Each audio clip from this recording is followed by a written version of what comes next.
So my name is PATANKAR. I happen to be the Director HIV Programs for the Hamburger Trust. I have a double master's degree. I have a master's in biotechnology and then a management degree in international business.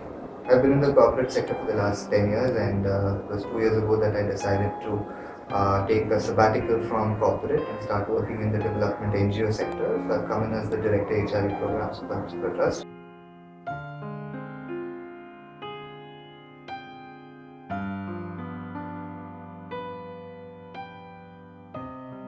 The issue in India lies with people not being open to discuss about sex.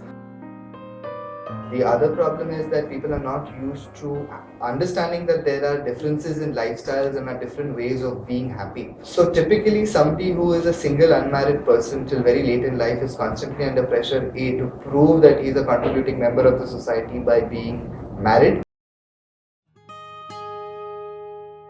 Lesbian, gay, bisexual and transgender people who get forced into marriages. And I feel when forced marriages happen, you are in effect further creating a human rights violation of the people they are marrying. So imagine a gay man who is being forced to marry a woman. Does anyone realize that the woman whom the gay man is married her rights are also getting impinged? So it is important to understand that unless sexuality is understood by the society and unless these things are not clearly spelled out, you're only creating trouble in the society or further creating trouble in a larger society, because a lot of other people's human rights get violated as well.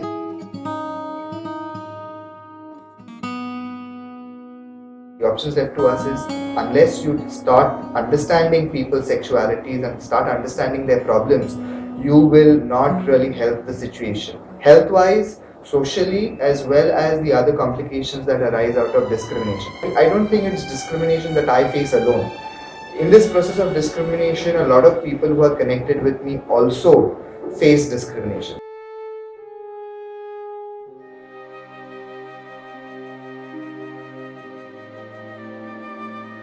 I believe each one of us is a creation of God. Each one of us. It's not for us to discriminate. And I strongly believe live and let live.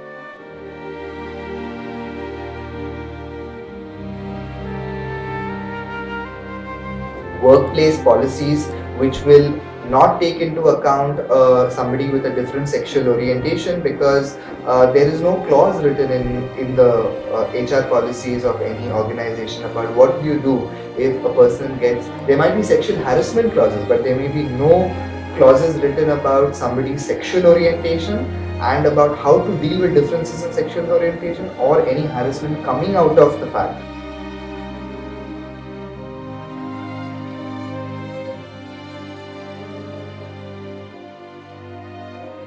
I know of tons of friends, people who work with me in my organization. There are about 225 people and 99% of us are gay and transgenders in the organization. More than 25% of my staff is HIV positive. I know of so many of them within my staff and outside.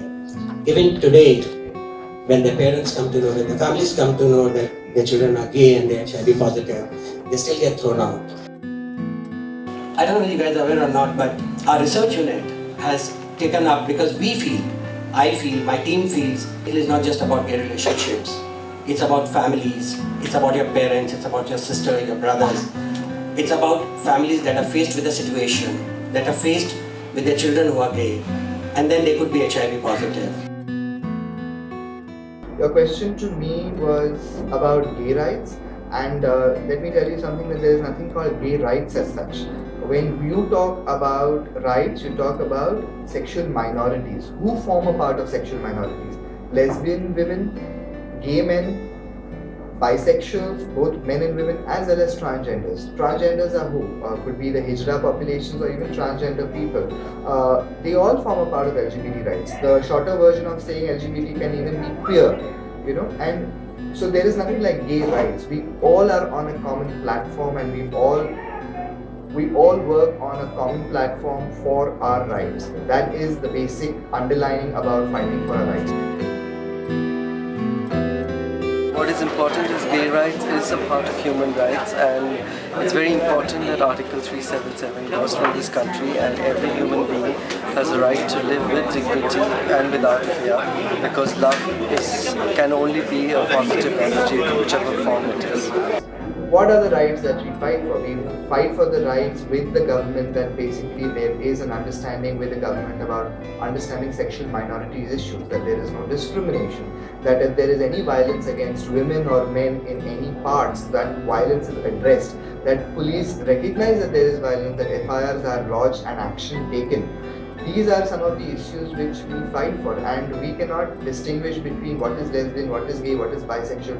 These are all connected issues. So when we work for queer or LGBT rights, we work together. All these activists come together irrespective of what our identities are. I could be gay, someone else could be lesbian, someone else could be bisexual, and someone else could be transgender.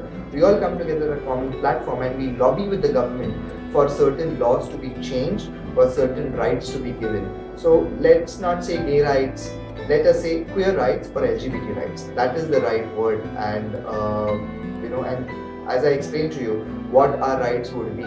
So right now, when we have spoken about, the ball has just started in 2009, where Section 377 was addressed and a small change was effected. But we have a long way to go. From Section 377 is only the start of the process. Now, what you need to understand, it's not an act, it is a section which is a part of the legal thing. Several times I get this question which comes from journalists and which comes from the electronic media as to, oh, now that Section 377 is no longer there. That is incorrect.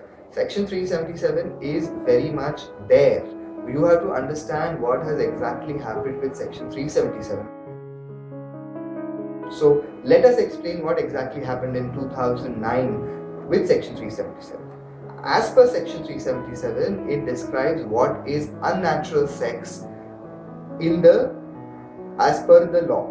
It says that if there is any penetrative anal sex, whether between man or between two men or between a man and a woman, it is against the order of nature.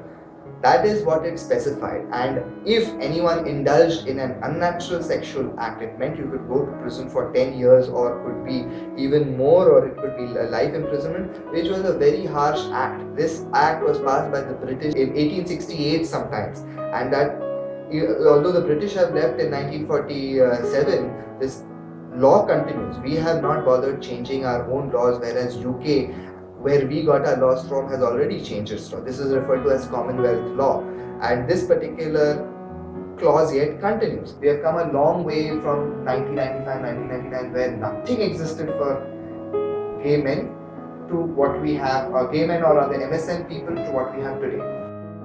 Your opinion on gay rights? No, that is for me it's human rights. So right to live freely. They should have the right to live freely and propagate love without the fear of being tagged as criminals. Would you like to give any message to the society regarding it? I would just like to say that be sensitive and let issues of your personal life remain personal, and I think people can have opinions, but that's about it. More than that, you cannot criminalize anyone for the preference. Thank you.